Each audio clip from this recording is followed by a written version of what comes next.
this was all circulating around the base, that a giant had been killed, but no one was supposed to talk about it. I saw 3 long, bony fingers reach up underneath the door, curl up to grab it, and then disappeared. When he came over to me, dude, he slithered over to me. And this giant comes out of the cave, and they're all frozen. And he starts running and firing at this giant. Well, the giant moves. He's got a spear in one hand, and he's running really fast and spears Dan and holds him up like this. Somebody yells, shoot him in the face, shoot him in the face. They basically decapitate him. Hello, Tony. No, not yet, not yet. When the intro's done playing, I'll come in and I'll introduce you. Fine. I feel something pulling at my leg, and I look over, and there are 2 small gray entities pulling at me.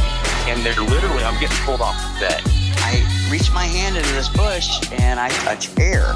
Couldn't breathe, and I couldn't move, because I know I'm seeing a monster.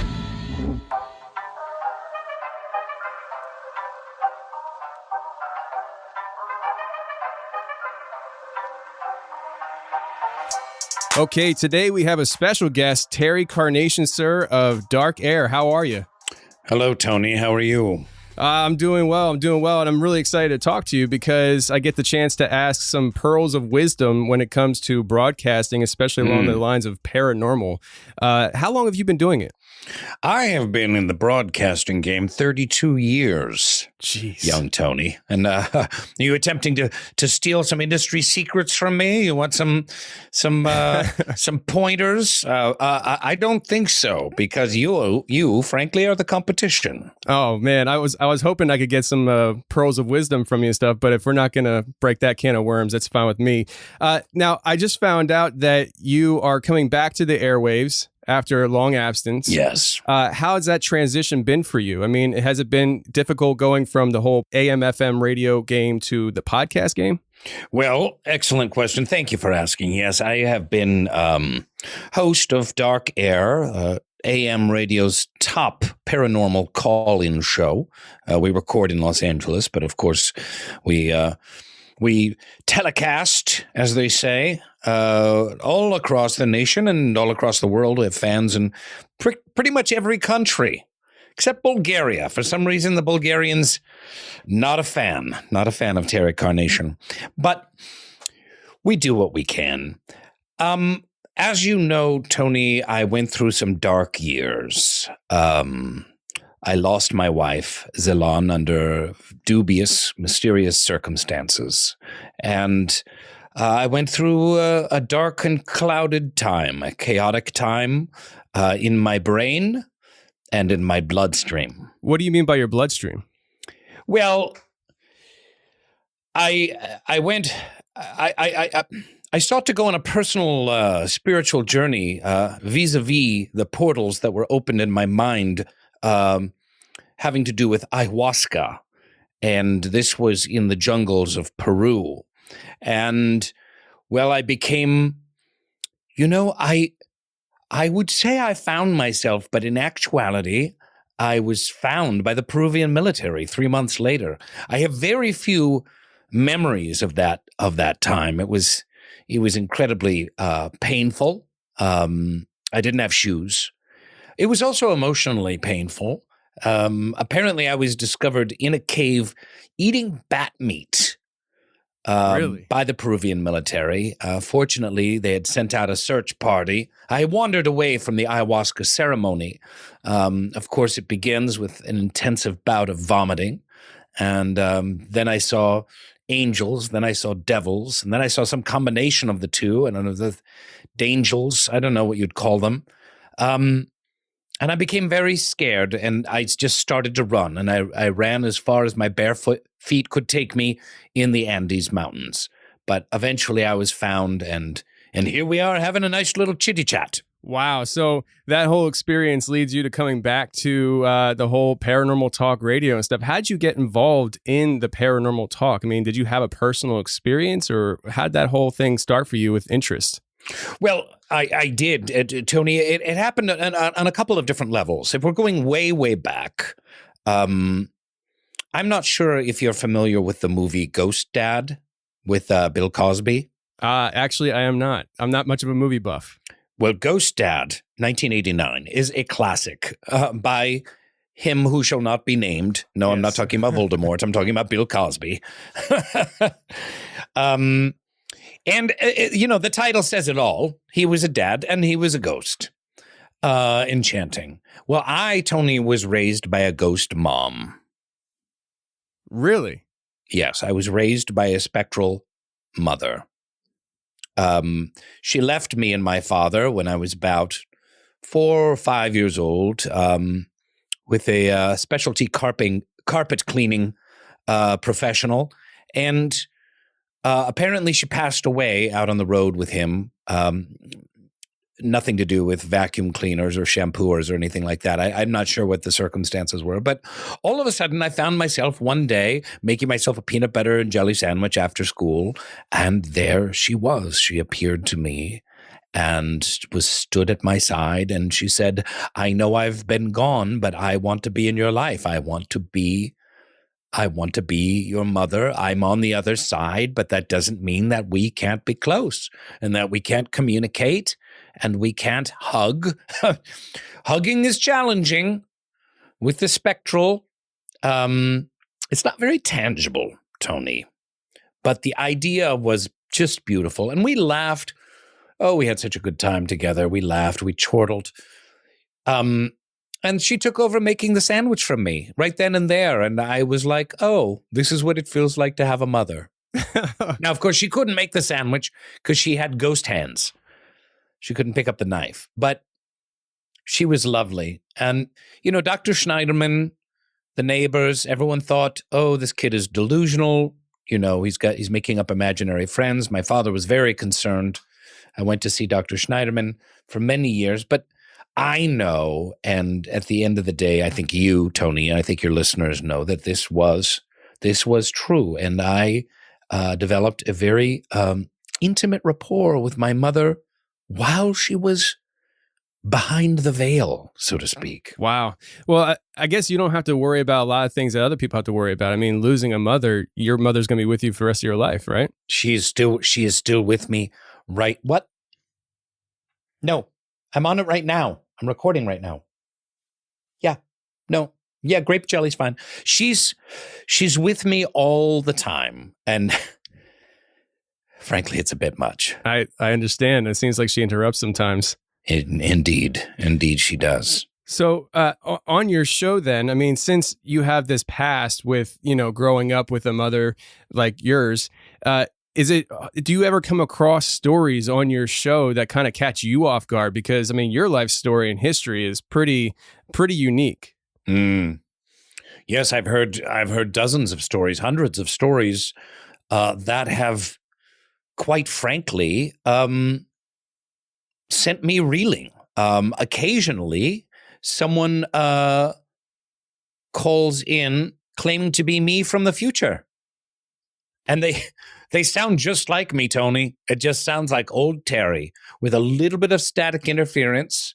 And he claims to know what is going to happen to me. I keep asking him for stock tips, but of course he won't budge on that. But we've had time travelers, many time travelers. I guess, what I try and do, and like you, I'm a lubricant that one can rub all over a conversation.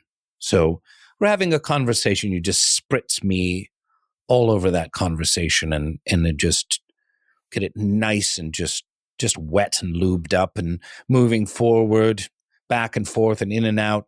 And that's fine. And that's, but also what I am a point of solace for many listeners. We had a young woman call in the other day, and her boyfriend was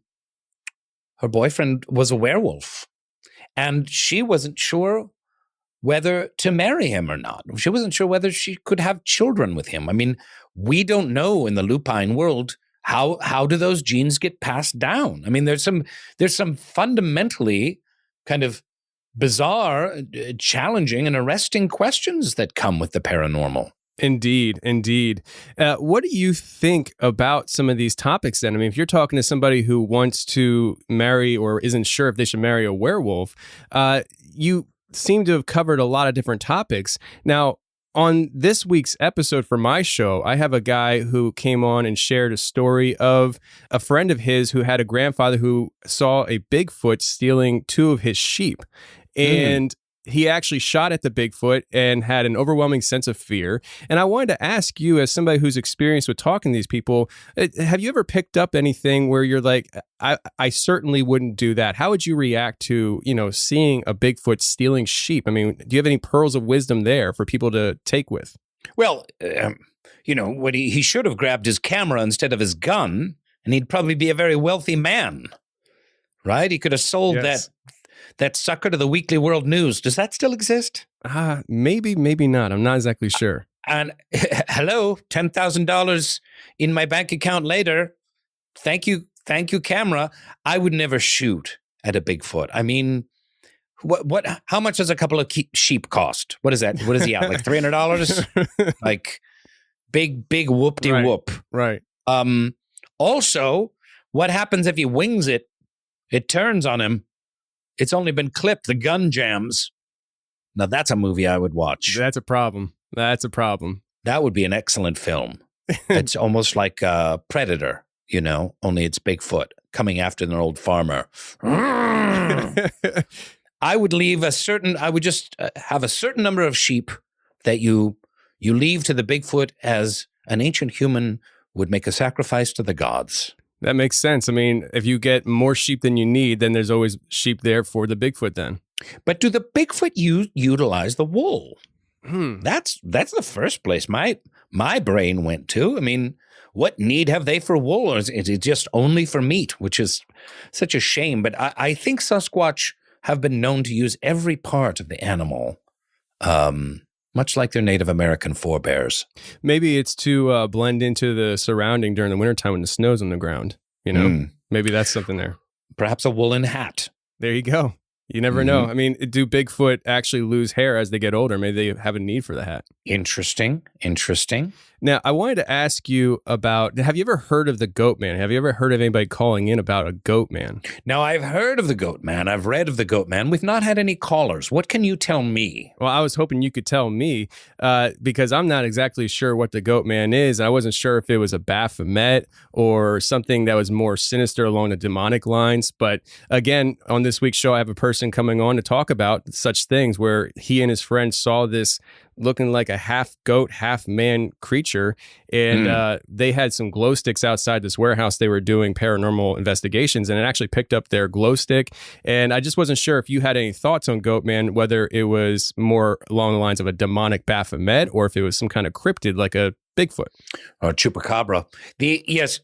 So many excellent questions. Now, could the Goatman be a satyr or a faun? As in from, ancient Greek legend and mythology? Or is said Goatman demonic? I think it has to do with creatures that cross over from the dark side. And I am guessing that the Goatmen, I don't know if there's multiple or if it's just one. I'm going to assume there's many. They may be scouts for the Dark Lord, for Satan himself. That's a possibility. Now, have you heard of the Hollow Earth theory and stuff? Because maybe these creatures do come from the inner Earth. Certainly. I don't know whether the Earth itself is hollow, but I don't understand why that simply couldn't be a portal from another dimension, from a dark dimension. Yes. Portals is something that people talk about coming across in the woods and seeing, things coming in and out and stuff. So I've never heard of a Goatman coming in and out of a portal and stuff, but I'm sure the possibility is there for sure. Now, what about the duckmen at the highest levels of the government? Half man, half duck. That is new to me. That's something that you've heard of? I have, and I think after work hours they put their bills back on. But if you're able to, unbuckle their belt and drop their trousers, immediately you'll see giant white ruffly feathers on their bums. That's interesting. And these are people in housing and urban development, and in the Defense Department, Department of Education, IRS, highest levels. Wow. So are they higher than the reptilian people? Because I heard about the reptilians and stuff. I mean, are these duckmen higher levels than that? I think there's some kind of it's like a gang war. It's like the sharks and the jets, the duckmen versus the reptilian people, but in government. So now, what's the difference between a duckman and a furry? Someone who just likes to put on a rabbit costume and cuddle and go to Comic-Cons. I don't know. Maybe one day we'll come across one we can ask them. I don't know, though. It's very interesting. That would be a good idea. Yeah. Now you're kind of like the paranormal Joe Rogan, aren't you? Maybe. Maybe. I'm very uncomfortable being compared to somebody as great as him, but it'd be amazing if I was. So I actually hope that, I could just kind of follow in your footsteps and stuff. There you go. You've good actually, answer. Right answer. Ding, ding, ding. Yeah, I was grasping at straws there, but yes, because you have actually laid the groundwork for 32 years. Now, 32 years. You brought up the duckmen. Now, do you go into the conspiracies and things like that? Like, I don't know, MK Ultra or things like that when it comes to your program? Are you open to talking MK about Ultra is not a conspiracy. It's a fact. It's this was, celebrities at the highest level. Hollywood denizens were being dosed with LSD by the CIA. There's incontrovertible truth. This is absolutely backed up by facts. But there are other, quote unquote conspiracies that some I struggle with. Viruses being created by 5G cell towers. I'm not saying no. I am always, as you know, Tony, open to all possibilities. But some of those, I have some questions. The jury's out. What about then, if we're going to talk about conspiracies and such, and I actually, I understand where you're coming from with some of these things, but UFOs, for the longest time, that was considered a conspiracy. But now we have our government coming out and saying that these things are real. And just next month, they're setting to do some kind of disclosure. I mean, what are your thoughts on all this stuff?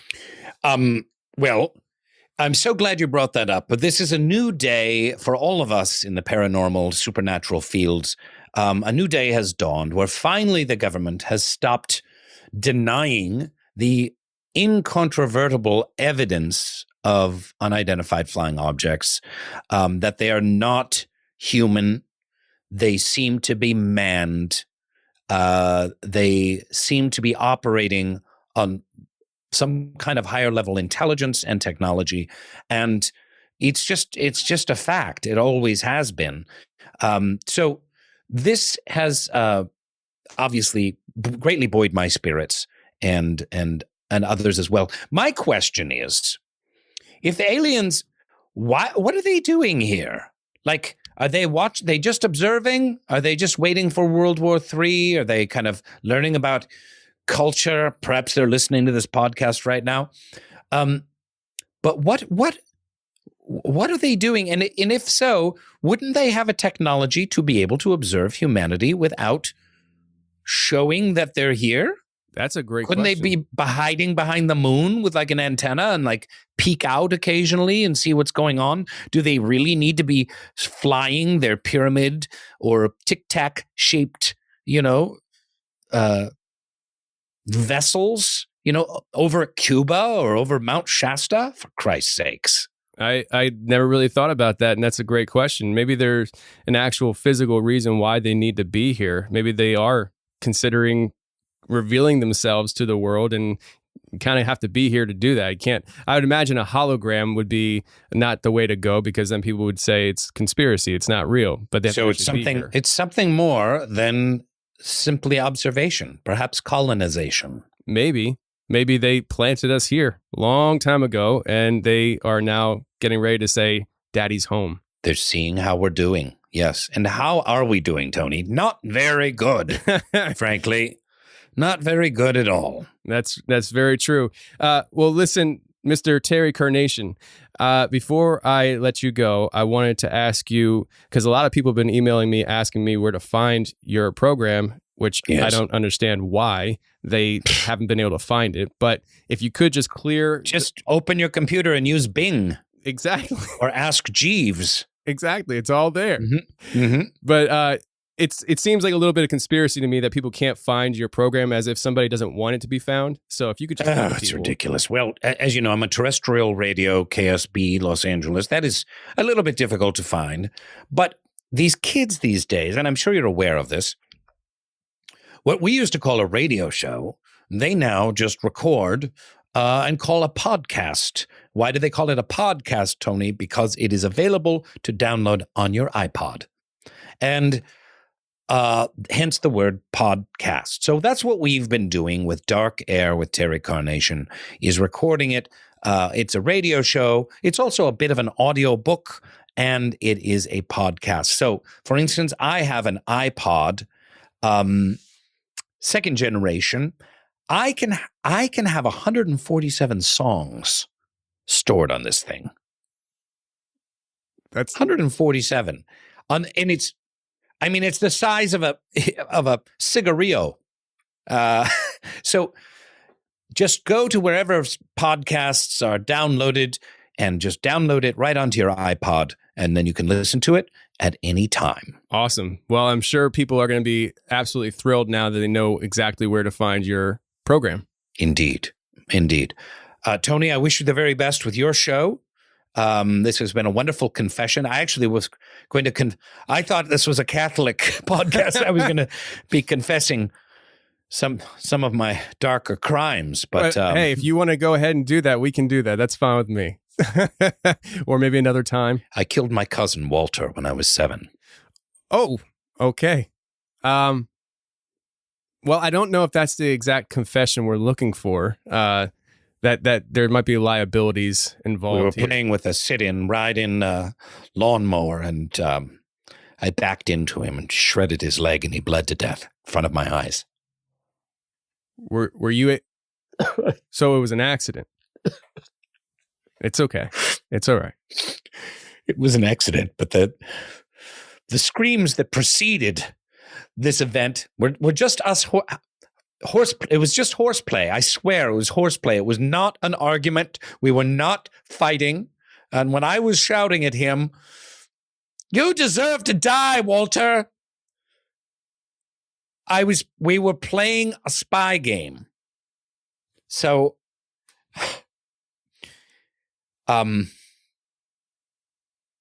but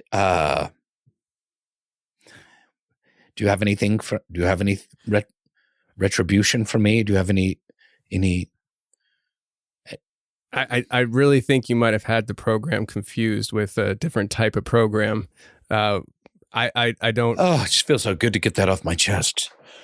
Oh, finally. Well, I'm glad I was able to help you with that. Really, but do you forgive me, Tony? Yeah. Does Joe Rogan forgive me? Yeah. We're all good here, sir. We're all good here. Excellent. Yes. Excellent. Yes. Well, thank you so much. I feel 20 pounds lighter, which I could stand to lose a few. And thank you so much. And it was nice talking about the paranormal with you as well. So win-win, double bonus. Win-win. Thanks a lot, sir. Thank you for having me. That got awkward. Yep.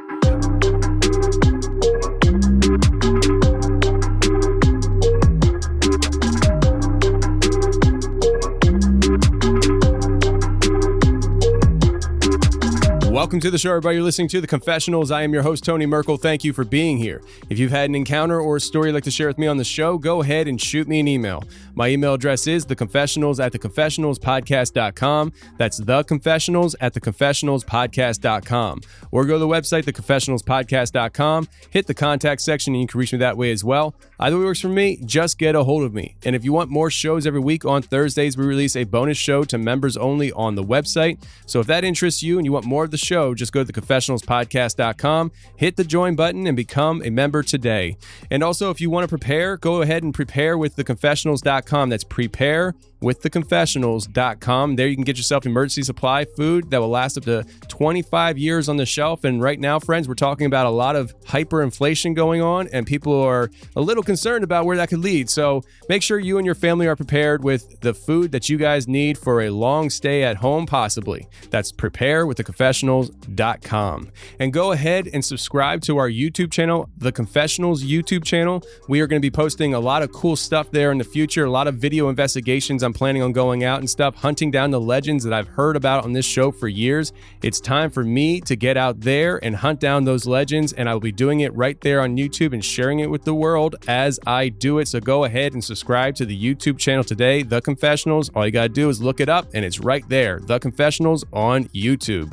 Now, today we have Jamaal coming on the show, and Jamaal was on the show before, and he shared a lot of his experiences from the Native American perspective with the Skinwalker and his experiences with such entities. And today he's back to talk about Bigfoot and Goatman. These are jaw-dropping stories. I'm really glad Jamaal is here to share them with you. So let's get to Jamaal right now.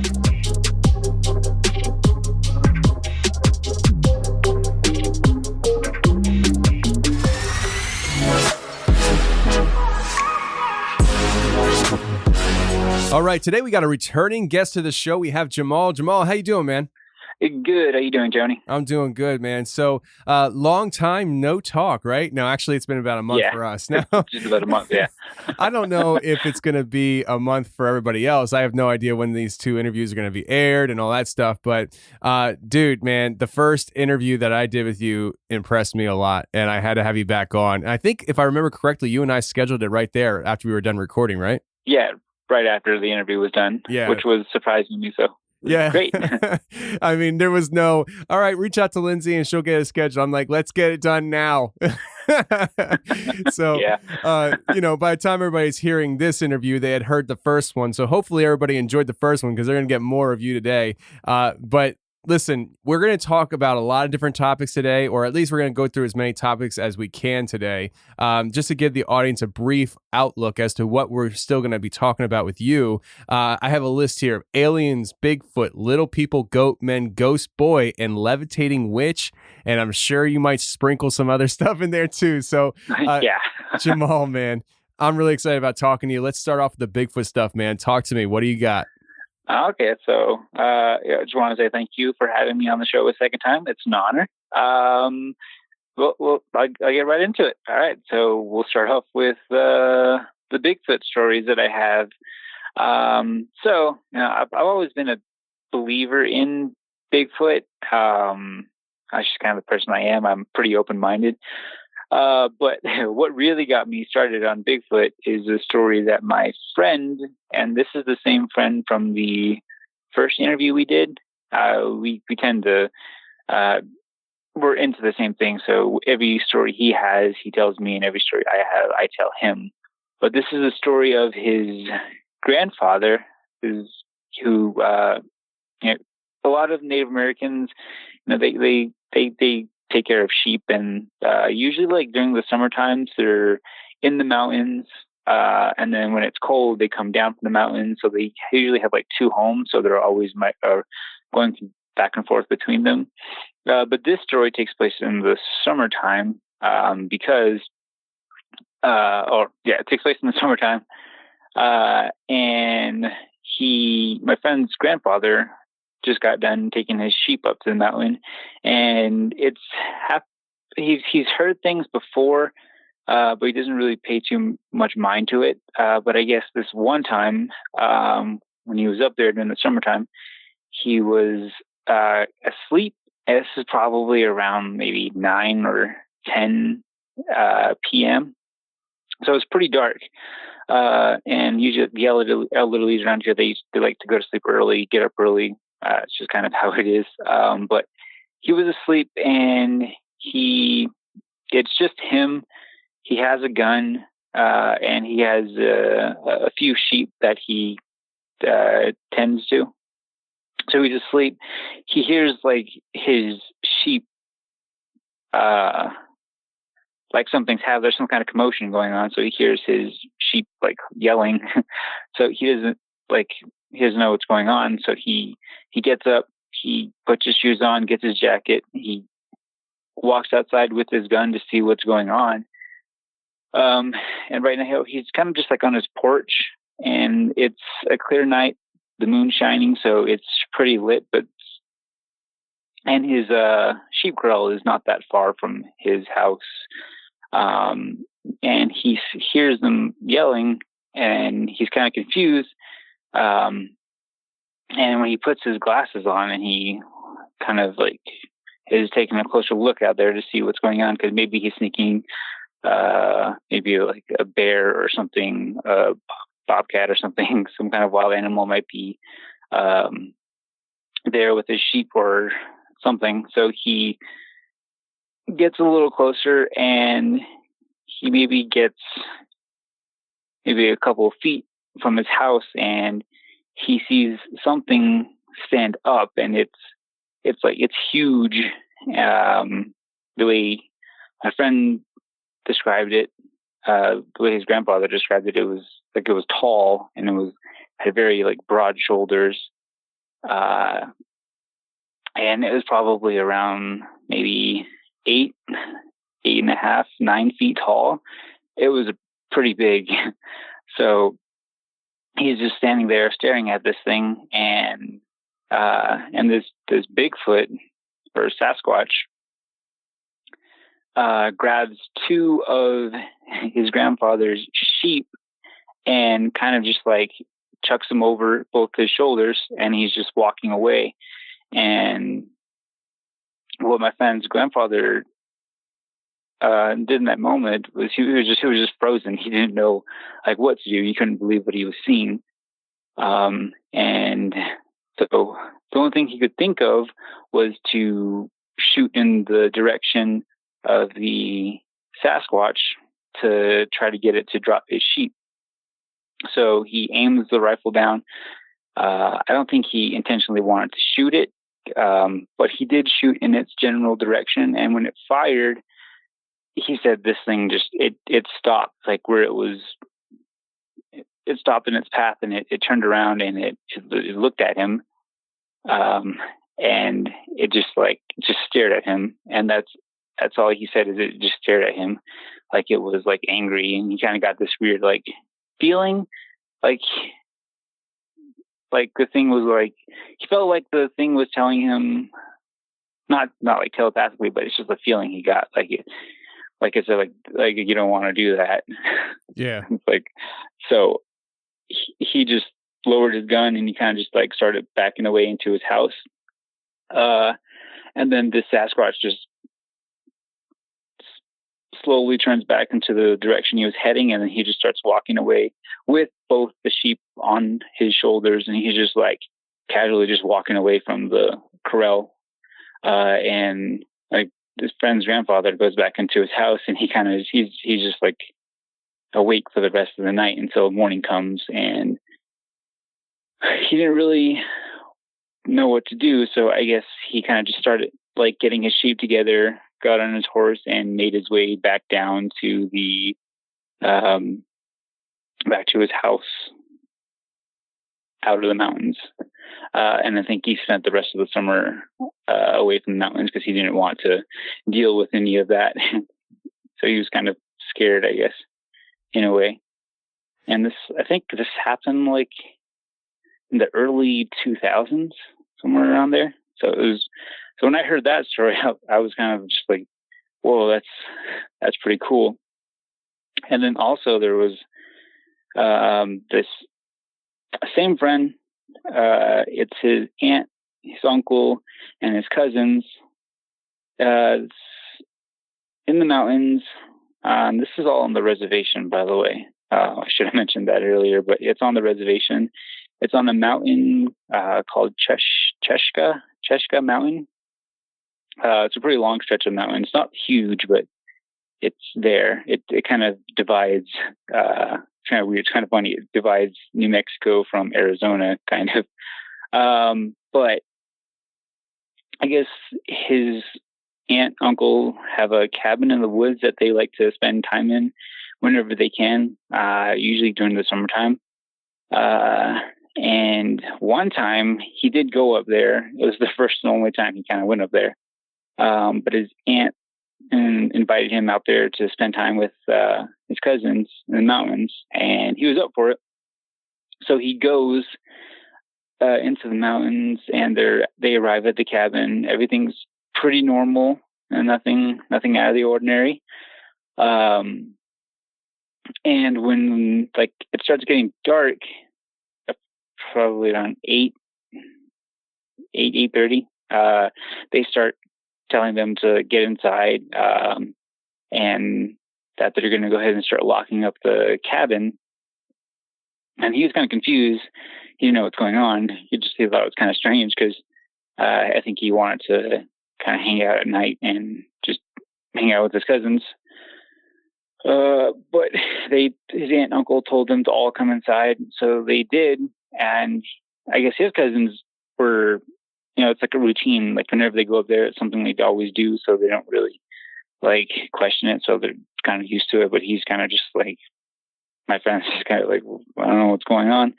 And then they get everything locked up, and they have these like weird, like blackout curtains that they put over the windows on the outside. So they do that, and he was just like, this is kind of weird. What is going on here? And then inside they have these wooden boards that they kind of just put up against the window, and then they have these locks that they put on the doors on the inside, like a few of them. And then they have a generator up there, so they turn that off. And there's only one light source coming from a lamp, and it's like a very dim kind of a light. So again, my friend's just like, this is kind of weird. Like, I don't know what's going on here. So when it's probably like around 9:15, and he gets a little curious, so he asks his aunt and uncle, like, yo, like, what's going on? Why are you guys doing this? Kind of weird. And they just told him that he'll know in a bit, but they just tell him to, like, be quiet, try not to make too much noise, don't move around too much, just lay down and be quiet.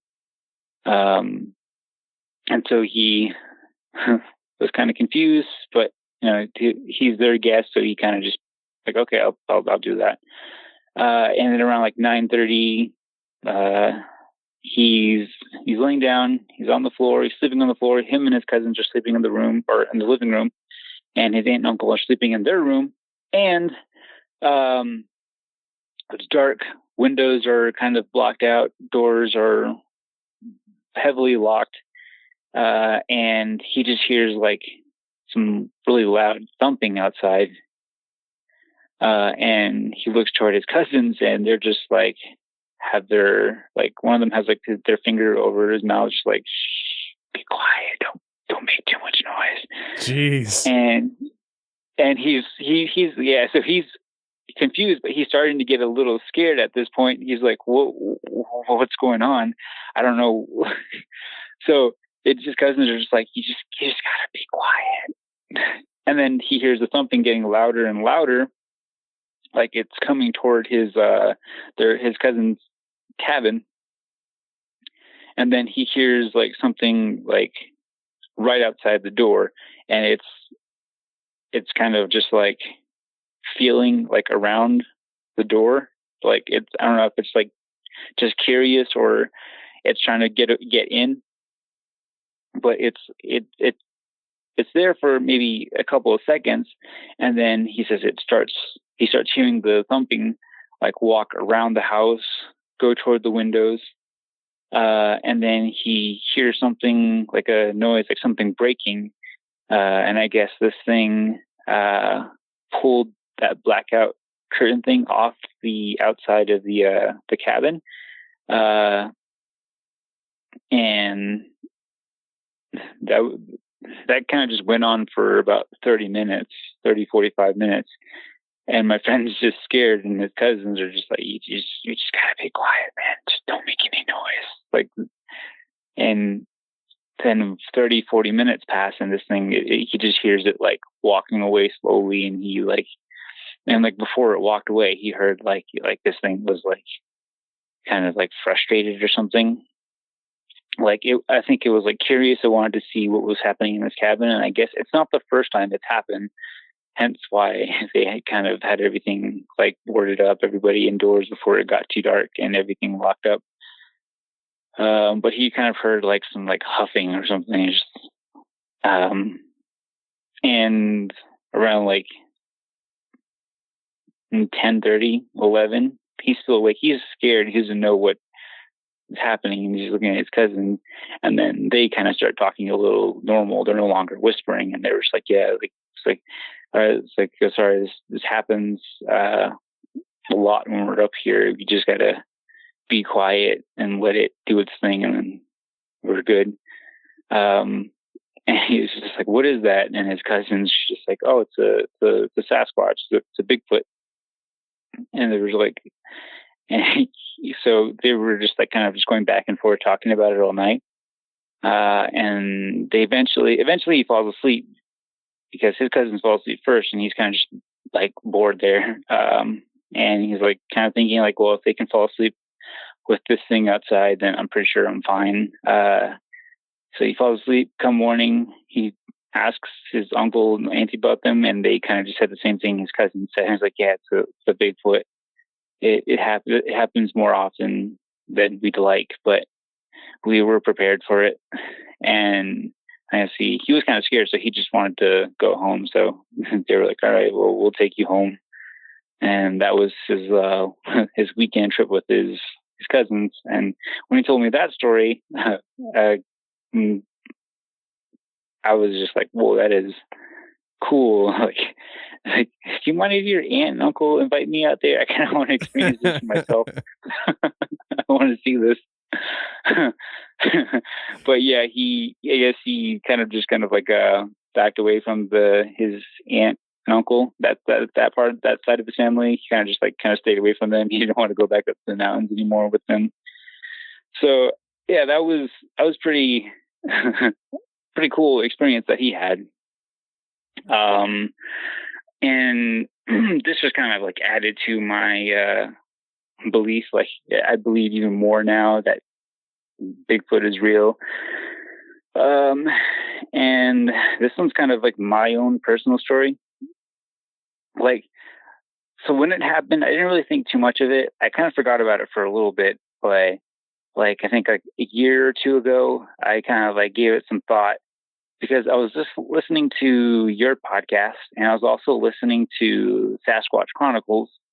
And it kind of triggered this memory. I mean, it's always been there, but like the scary side or the weird side of that story, it kind of like came back. And because like I was like trying to remember, like, why did I rush out of that area so fast? I can't remember.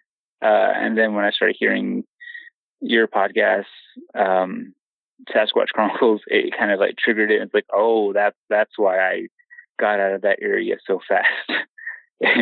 But basically, when I was younger, my stepfather had a 4-wheeler, and I would always, like, every chance I'd get on it and go for a ride. And this is out on the reservation. And this was probably, I think we just got out of school, and my sister and I were home alone. So I was like, hey, I'm going to go for a ride on the 4-wheeler. I'll be back later. And then my younger sister, who's a year younger than me, was like, hey, I want to go with you. Like, I want to go for a ride. And I was like, all right, let's go. So we go out back, my parents' house, start up the 4-wheeler, and it's about like 7:30. My parents aren't back yet. I'm pretty sure they're probably working late that day. And we go for a ride, and we go. I'm not good with directions. Say south. We go south, probably about half a mile. We have to ride on the road for a little bit, then we get off a little trail, and that's the trail I took, and it heads to a little ditch. A lot of people kind of use it if they have like motorcycles or four-wheelers or something. They kind of just hang out there. So I was like, okay, we'll go there. There's some pretty cool like hills we can ride up or something. So we go there, we get there, and we're kind of just like going up and down the hills in that area. Just being kids, hanging out, having fun. And then like I stopped because my sister was like, yeah, can I drive it? And I was like, I'm not sure. I was like, all right, fine. And like I left the engine on. I was getting ready to get off, and we were at the bottom of this ditch. And I kind of like, I'm just looking around because I get this weird feeling like something's watching me. And that's one feeling that confuses me a lot, when people get the feeling that something's watching them. That's something I got. So I was looking around, and around a corner, there's something standing there. So the ditch is kind of like, it curves, and like it curved to the right, and we're at the bottom, and my sister's getting ready to get off. And I'm just looking in this direction because I have a feeling there's something here watching me. And I'm just staring. And this thing it's big. It's covered in fur. It was a very dark brown, maybe black color. And it's just like slowly like peeks out around the corner with its hands on the like the really steep hill, and it's just like looking at us, and like my eyes are wide open, and I'm like, oh my God, what is that? And so when I tell my sister, like, hey, do you see that? Are you like, can you see this? And she looks up and she starts screaming, and I just tell her to hang on. And when my sister like puts her arm around me, I just take off on the four-wheeler. I turn around as quickly as I can, and I started going up this hill because I was kind of scared. Like I didn't know what that was. When I turned to look back, it's kind of just like barely peeking out, looking at us. And I just turned back straight, looked back forward, and I'm out of there. And for the longest time, I couldn't remember like the details of it. I just knew it was big. It was furry, and it was very dark, and it was just staring at us. And I think it was just like curious, like, what are these guys doing here? Because I have heard stories from friends and family, like the Sasquatch, Bigfoot, like to use these ditches to like go in between places because it's low. Vehicles can't see them when they're driving by, and there's these tunnels throughout the area that they can just kind of take cover in. So I'm pretty sure, I'm positive I might have saw a Sasquatch then. If not, maybe a dogman. I'm not sure. Or well, the dogman thing is kind of new to me. I've always thought of these things as like werewolves or something. So the dogman Bigfoot phenomenon, would you rather have it be a Bigfoot or a dogman? I would rather have it be a Bigfoot because that's what I kind of grown up on, and the dogman thing is pretty new to me. It's something I'm open-minded, but it's something that I can't really wrap my head around, really. It's a little weird. I think it's funny. You're like, I'm open-minded, but last show we talked about Skinwalker. Now we're talking about Bigfoot, little people, Goatman, Ghost Boy, aliens. And you're like, I'm open-minded. Yeah. I mean, like werewolves, I've seen them in movies, but like in real life, I've never actually like heard stories about it. Yeah. The reason why I would say it might be a dogman or a werewolf is because its mouth area was like kind of elongated a little bit, not too much. And when I heard your podcast, Sasquatch Chronicles, talking about Dogman, describing it, I was like, I have no idea. Like, I was pretty certain it was a Sasquatch, but I might be wrong. It might be a Dogman or a werewolf or something. I don't know. It's very weird. Very confusing. Yeah. Well, I mean, go ahead. Yeah. Oh, no, you go ahead. I mean, these categories are definitely confusing. I mean, it's hard to make sense as to what's what. It's hard to understand what Sasquatch is, Bigfoot, or any of these other topics and stuff. But what we do know is that people are seeing this stuff out there, and there's more than one person seeing this stuff. I mean, there's lots and lots of people. So from somebody who hasn't seen any of these things, that's why I go forward with it, because I start thinking, man, these things got to be real if everybody's seeing them. Yeah. So yeah, those are the few Sasquatch stories that I have that kind of stand out. Well, let me ask you real quick, your friend here. Yeah. Now he has this experience in his cousin's home, and the whole family's just like, yeah, it's Sasquatch. We prefer them not to come around, but they come around. He says that he hasn't gone back. He doesn't go back there anymore. Is it that like he feels? I'm assuming it's the area, not the family, right? That's what I'm trying to ask. Yeah, it's the area, because there's like so many like. So I will say this: the mountains, especially the mountains, but pretty much all over the reservation, there's a lot of weird stuff that goes on out there, and I think that was just like, it was too close of a chance that he was comfortable with. So he was just like, he didn't want to do it again. He didn't want to experience that again.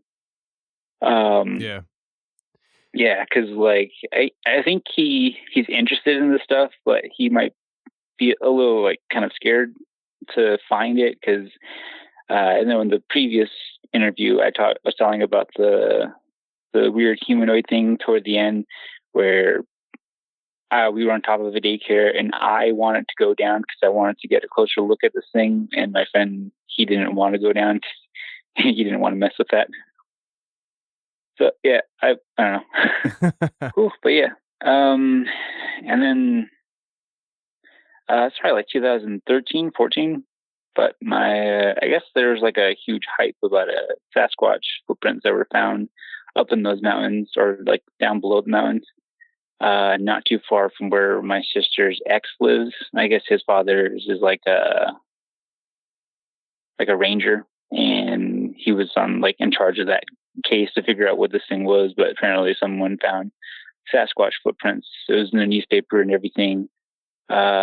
People were talking about it where I work, and I guess nothing came of it. I think they just kind of let it go, and that was kind of it. Yeah, it's interesting when that kind of stuff pops up in the news, and they make a big stink about it, because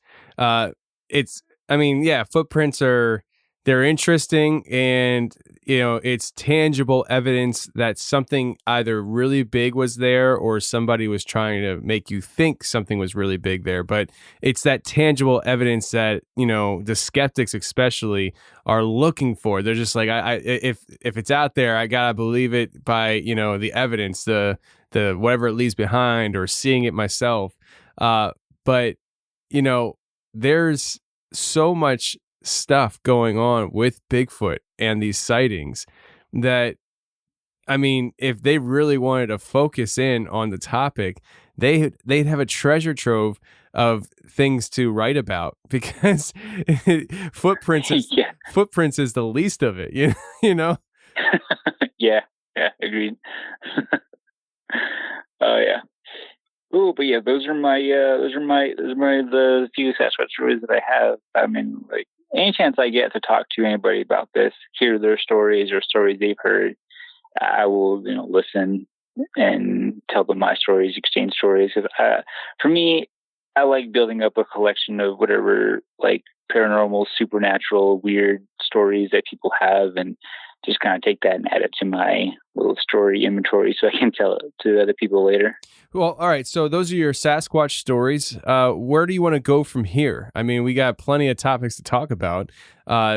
Would you like to talk about let's do this. Let's go Goatman, since that's kind of like the next type of cryptid on the list that actually isn't an alien. So. Oh yeah. Okay. So, Goatman.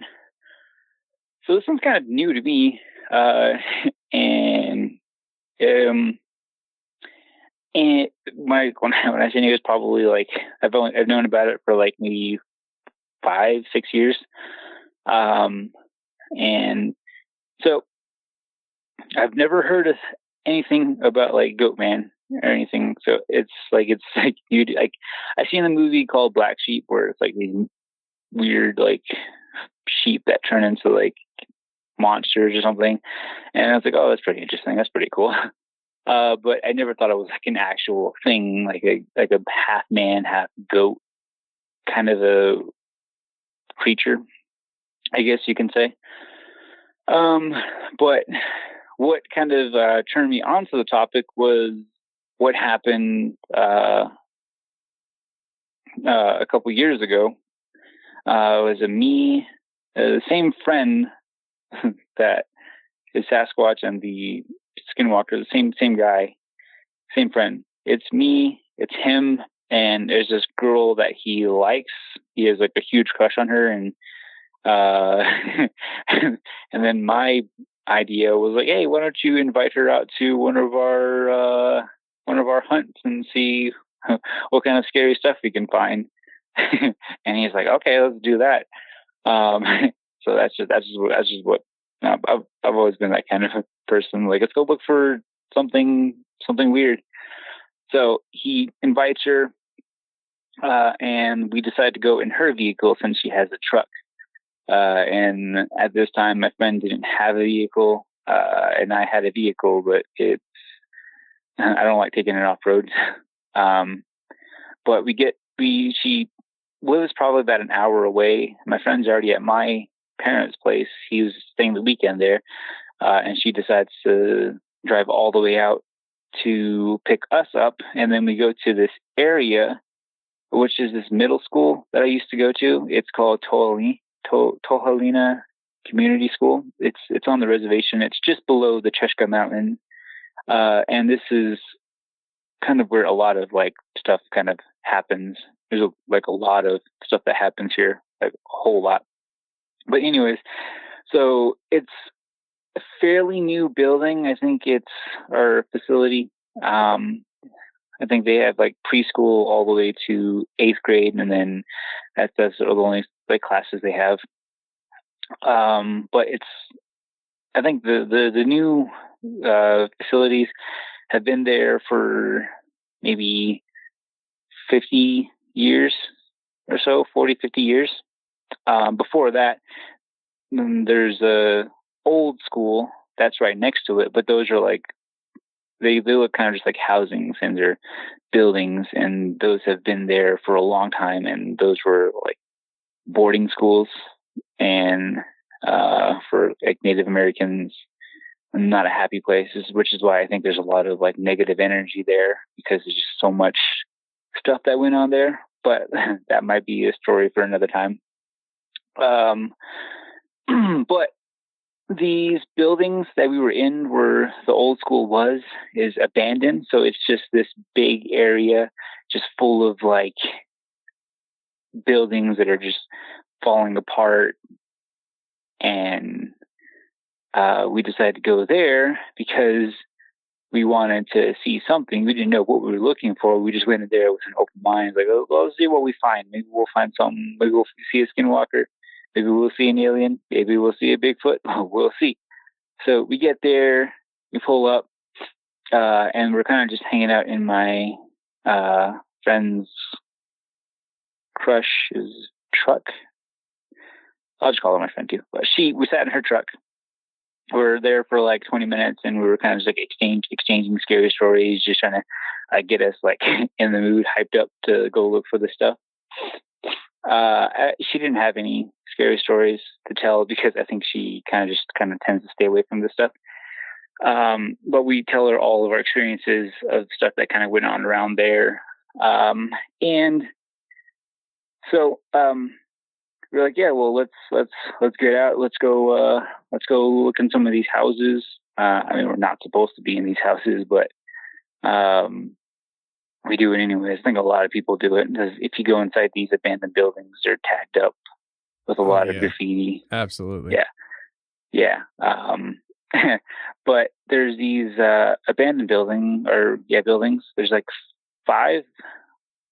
So when you're going toward the school, you go up to a curve, and there's 5 buildings on the right side, and there's like another lane. That road's closed off, but another lane with 6 or 7 buildings on each side that are abandoned. And then you go further down the road, then it's the new facility. It's probably like maybe half a mile long. And then there's the old school building, which is like this huge white house. It's like I think it's where they did the majority of their classes and stuff, but it's like huge. It's abandoned. A lot of stories for that too. There too, like a lot of paranormal ghost stories for that building too. But we pull up to the houses on the right side of the road. We're parked behind the building. There's a little like pathway. People will kind of just like go back there. So we park there. But we get out of the vehicle. We're walking around. We're seeing which houses are open. Because we don't really want to, like, if it's already broken, then we'll go in. If it's pretty heavily boarded, we're not going to try to go in there. But there's like building in the middle, and it had like boards on the window before, but this time it was removed. So there's just this glass like there, and the window was probably like maybe a foot and a half by 2 feet high and like a foot and a half wide. So we're like, all right, let's go in this building. Let's see what's in here. And also I should mention, this is around like 10-11 PM. We like to do this stuff at night because it's the best time to do it. So we go to this building, the board's gone, and we're like, okay, let's break the window. Let's see what's in this thing. So we broke the window. There's still glass on there. So I was wearing a sweater. I took it off and I kind of just put it on the glass just so we don't cut ourselves.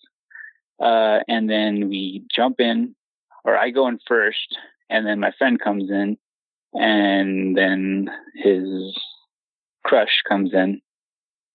And we're all in that building. We're just kind of like looking around. We have like 2 flashlights, and we got these like glow sticks.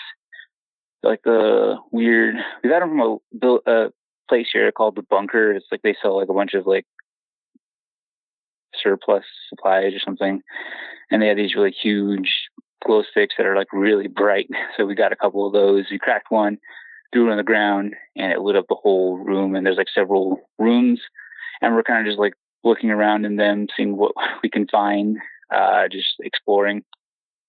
And then we hear something walking around outside, and we're kind of like, hey, everybody be quiet, just listen. And we hear like something walking around. It sounds like hooves. And I'm trying to think logically here, like, or realistically here, and like, it might just be like some deers. Like, I think we're fine. So we're like, okay, well, it might be like some deers. But it started like walking around the building that we were in, and we're kind of just like it's a very curious deer. Like, what is it doing? But it didn't sound like it was walking on 4 legs. It sounded like it was just 2 hooves on the ground, and the ground's pretty solid around there. And we hear like twigs breaking, and then we hear like some heavy breathing. And we're like, do deers do that? Do deers like heavy breathe? Like, I'm just like asking my friend that, and he's like, I don't know. Like, I don't spend that much time around deers. I was like, oh, well, it's kind of weird. Like, maybe we should just be quiet, because I feel like that's not a deer outside. And we just like, we're just silent, and my friend's standing close to his friend. And I'm just like standing there, just silent for like maybe a minute. And we start to hear like a, and I'm just like, what the? I don't think deers do that. That doesn't sound like a deer. And my friends just looking at the girl, and she's just like got her hand over her mouth, and she's like I think she was like really terrified of what was happening. And then he's just kind of like got his arm around her, like I'm just over there. Like, I mean, like in situations like this, I tend to make jokes just to try to lighten the mood. So I'm just like, hey man, like, you want to hold me too, man? I'm scared too. So, he's just looking at me. He's like, shut up. I'm like, I'm sorry. And we're just like quiet again for maybe another couple of seconds. And then we start hearing it like walk toward, like we hear it like on the right side of the building, right? We're faced toward the window that we were in. And on the right side, we hear it like walking in it. And we didn't want it to find the window that we came in from, because we didn't want it to block our only way out. So we look around really quick and we find the board, and I guess it was the board that was on the, like on the outside. So like we hurry up and like get to the window. We reach out, we grab it, we pull it in, and then we kind of just push it up against the window. And we're just like really quiet, my friends with the girl, and I just got my hands pushed up against the board, and I'm just like, we're just like really quiet. And then we hear it like walk right next to the window, and it's standing there. I think it might have heard us. We were trying to be as quiet as possible, but obviously that's not going to happen. So it's standing there outside. We hear it breathing again. It's just making that noise that I made earlier. It's just, and I'm just like, oh God, this is like, I'm just thinking this in my head. Like I hope it doesn't, like, it's like, please go away, please go away, please go away, please go away. And then like it just gets quiet, and I'm not sure if it's still there. I didn't hear it walk off, so obviously I'm not going to move the board. And then we start hearing it like walk away from the window, and it sounds like it's going towards my friend's girl's truck. And then it just sure like start fading away. And I was like, okay, I think it's gone. Like I looked toward my friend and was like, hey man, do you want to get out of here? And he's like, yeah, let's go. So I slowly put the board down, and then I look out the window to see if it's still there. And I'm just looking out the window for a couple seconds, and I kind of like glance toward my friend, and I'm like, I think it's gone. Like, let's go. So I was the first one to go through. So I put my sweater back on the window. I crawl back through the window, and then my sweater falls. So I went to go pick it up, and then I hear something.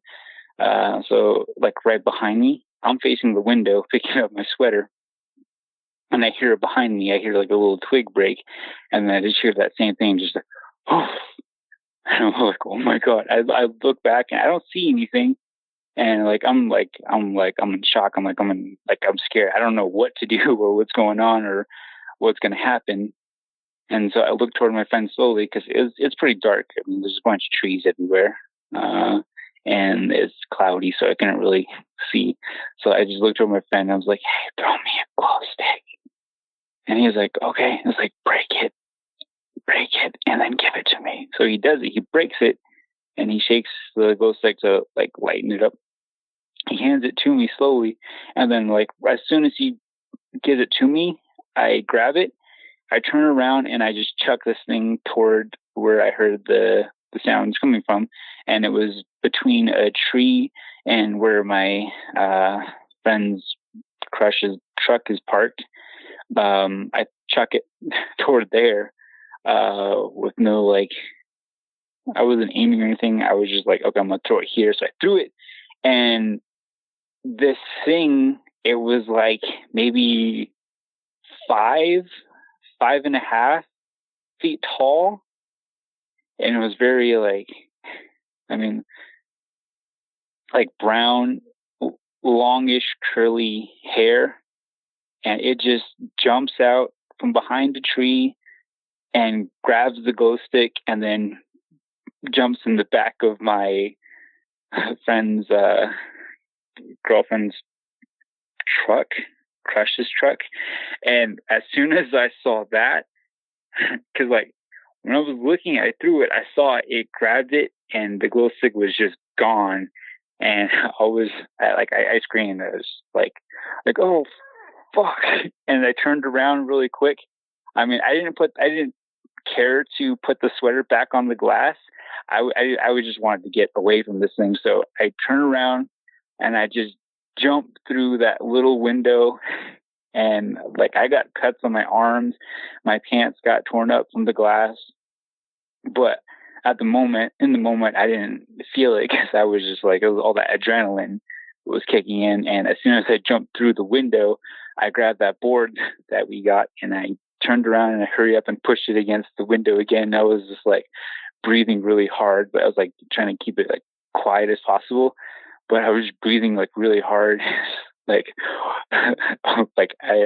friend's like, what did you see? And I'm just like, oh my God. and he's like, hey man, what did you see? And I was just like, dude, you took the fucking glow stick. And he's like, what? It's like, what is it? It's like, I have no idea, but it's standing on 2 feet and it just jumped out and took the glow stick. And he's just like, oh my God. And then his friend, his crush, the girl, she started like tearing up a little bit and he just kind of walks toward her, puts his arm around her. It's like almost like it's okay. We're like, if anything, we'll defend you.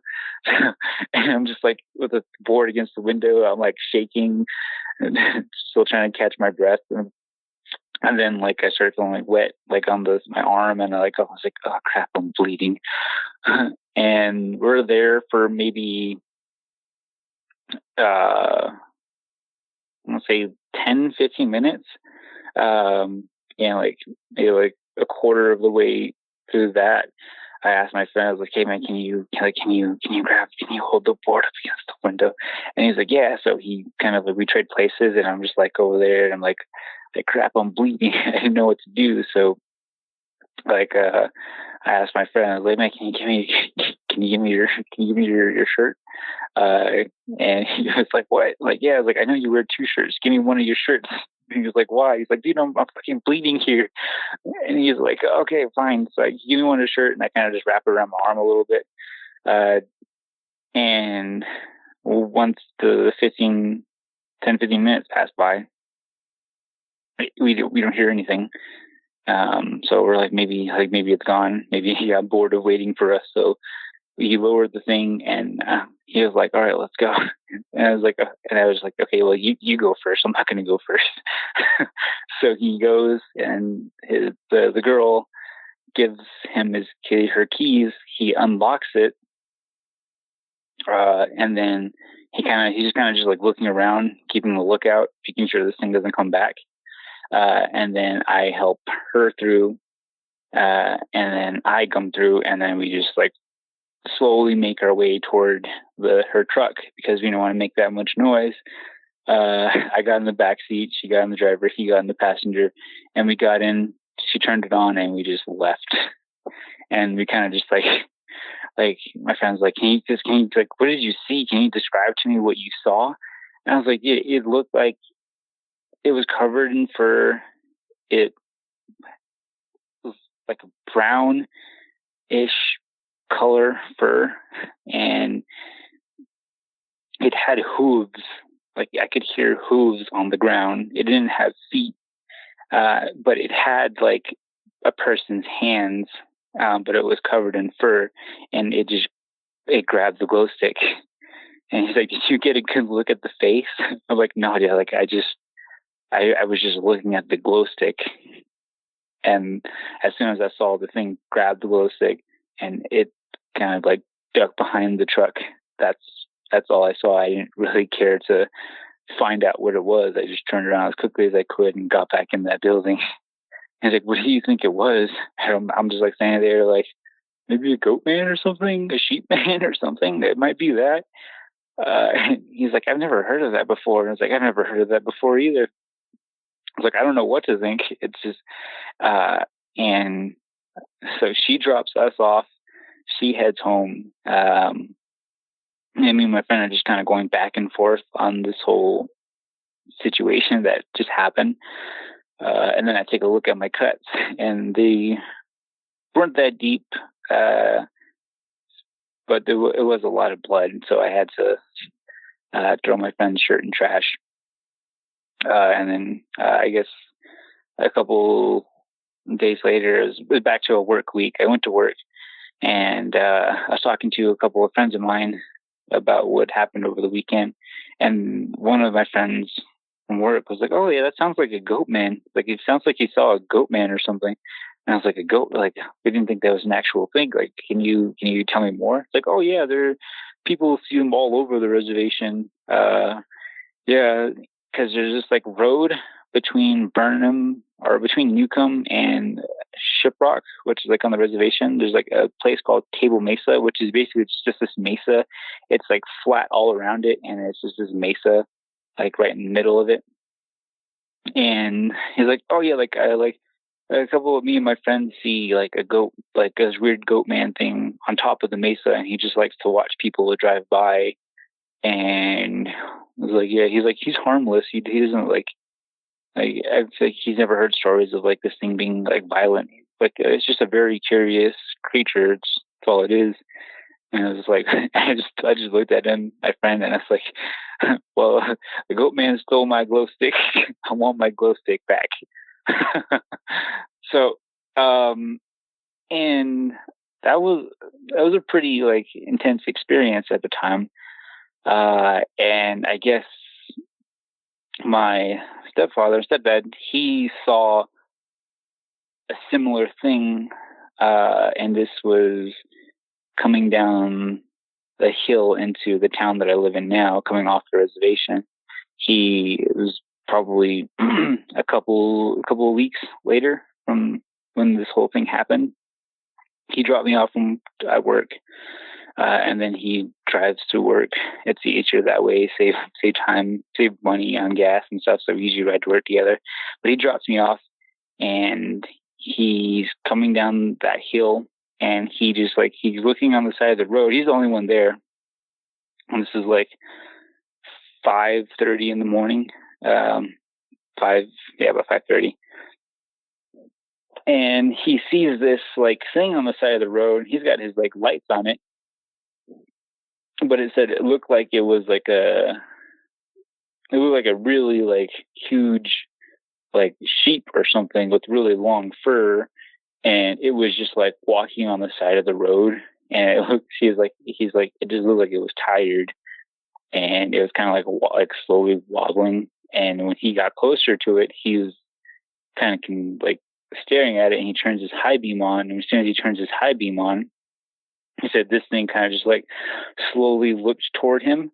And when he kind of got like a brief look at it, he was going probably like 55 at that point.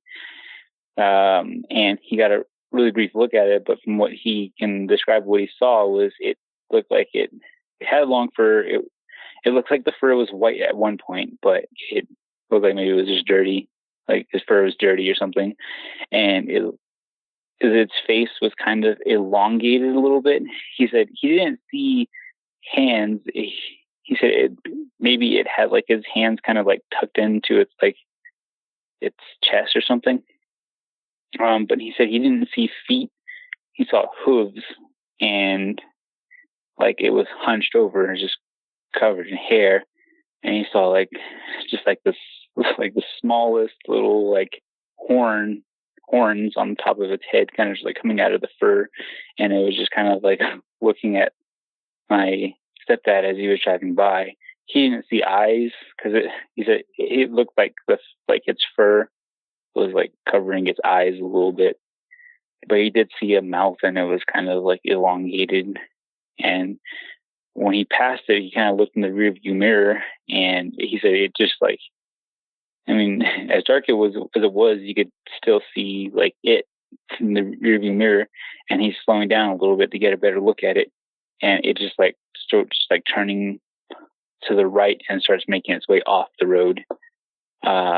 And when he told me about that, when he picked me up after work, I was like, I think you saw a goat man. I was like, I saw a goat man too a few weeks ago. And he's like, oh, I don't think it was a goat man. I might have just been tired, because he's one of the types that doesn't want to believe. Like, he'll see this stuff, but he doesn't want to believe it's actually like, so something's actually there. Yeah. So those are my goat man experiences. Short, but no, listen, man. I mean, I was on the edge of my seat with that experience. I'm thinking to myself, my Lord. And here's the thing. I mean, you see this thing, it runs, it grabs the glow stick, jumps in the back of the truck. And then later on, I'm hearing you say, we're making our way to the truck. I'm like, you crazy? Are you crazy? Like, how'd you not? I mean, did you not know that it was back there or not? Or were you just taking your chances or what? Yeah, we were just taking our chances. Like, it wasn't like in the back of the truck, it was like in the rear side of it. Like, the tree, it was between like a tree and the truck, and it just like jumped, grabbed the glow stick, and kind of just hid behind the truck.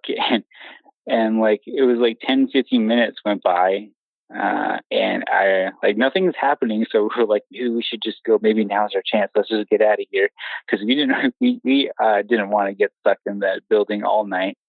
And my friend, his crush at the time was like on the verge of tears, and I was feeling bad, and I was like, we should just get her out of here, and we'll be fine. So we took our chances. I let my friend go first, because maybe he'll see it and he'll get a feel for what I just went through moments earlier. And then when he got closer, he was just like slowly walking toward the truck, listening out. But he didn't hear anything, and he got a little. He's just like, all right. He's like, yeah. He's like, you guys come out. Let's go.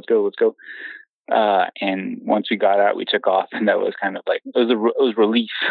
And when we were making our way back home, that's when the adrenaline kind of wore off, and I started to feel like the pain on my cuts on the side of my arm. Noticed my pants were all cut up, and I was like, oh crap, this sucks. But yeah, that was a pretty intense night too. Yeah, it sounds like so it. I mean, geez, dude, I don't know what I would have done. I don't know what I would have done. Yeah. I think I might have camped out in the building all night, to be honest with you. I just seeing the thing going in the back of the truck, I'm like, nah, I ain't going out there till it's daylight, so we're hanging out here today. Yeah. But I think that my friend's crush, the girl, she, I mean, that's a hell of a introduction to this kind of stuff. She was terrifying. Yeah. So I can all imagine what she was going through. But like, like later on during that week, I did ask her about it. Like, hey, how are you feeling about like this whole thing? Like, are you okay? And she was like, I don't want to talk about it. And I was like, all right, it's understandable. I get it. Because we both worked at the same facility. And then my friend, he kind of got the job there a year later. So we were all working there at some point. Wow. Ooh. That's crazy. Yeah. So let me ask you, what do you think this Goatman is? I mean, you saw it a little bit, and you've been around and talked to people who've seen it. I mean, what's your gut? Because I know you don't know what it is. None of us know what it is, but what's your gut tell you? In my head, a Goatman is kind of like the first thing I can kind of just go to, because it makes sense, but it might be something else. It might just be, I don't know if it's something like supernatural. I don't want to say it's like demonic or evil, because from what my friend told me, it's like, oh, it's just curious. It's never harmed anybody, which leads me to like, it's not evil. Maybe it's just like, maybe it's just there. I don't know. Because for me, we live in a world where things just are. I mean, like, if I had an answer to everything, that'd be great. But like, honestly, it's just something that's there. And I don't think it's evil. But in some people's cases or stories, it might be. But for me, it was just really scary. Really scary experience.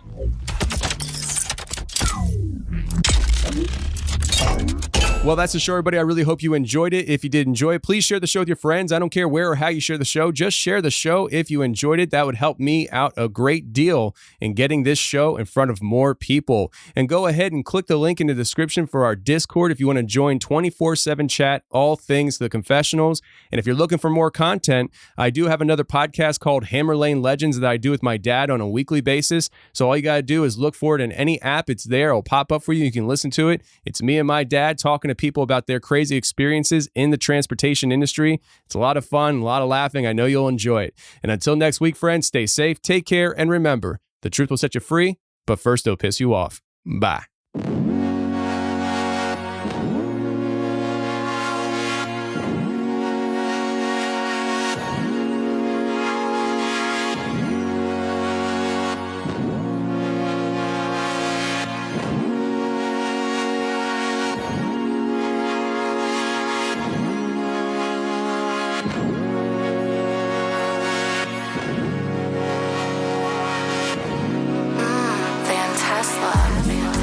I'm just feeling probably like you.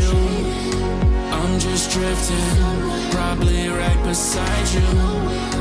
All the abyss, control from afar.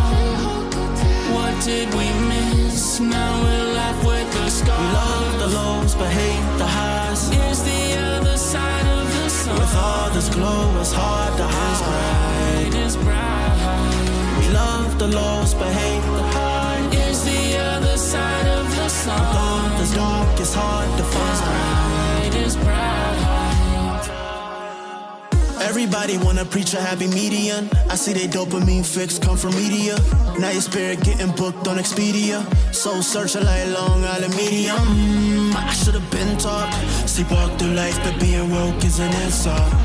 They should've been caught. They want us flooded in fear by drowning us on the asphalt. We love the lows, but hate the highs. Is the other side of the sun. With all this glow, it's hard to hide. It's bright.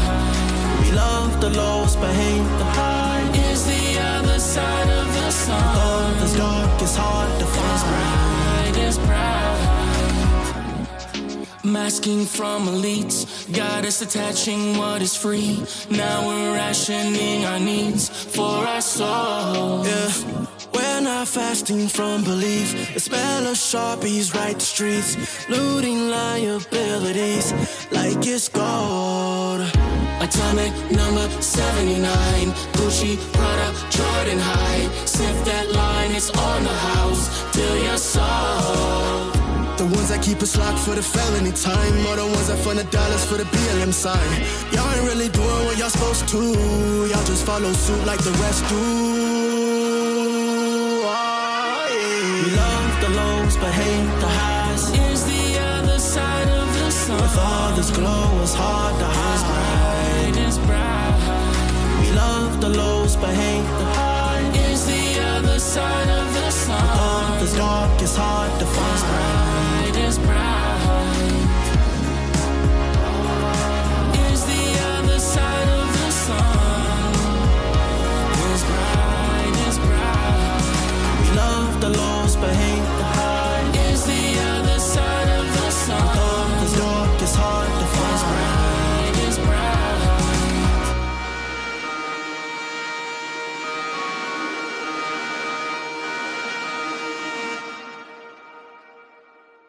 Hey, thanks for watching The Confessionals on YouTube. If you like what you heard, hit the subscribe button, hit the share button, and hit the like button. That would be a great help to me. And if you want more of The Confessionals on a weekly basis, every Thursday I come out with a special show just for members on my website. So if you want to check that out, go to theconfessionalspodcast.com, hit the join button, and become a member today. And every Thursday, you'll get a new show, and you can binge on previous shows, which there's almost 100 of them. So if you love the show, go ahead and check it out. But thank you very much for being here on YouTube and checking out the channel.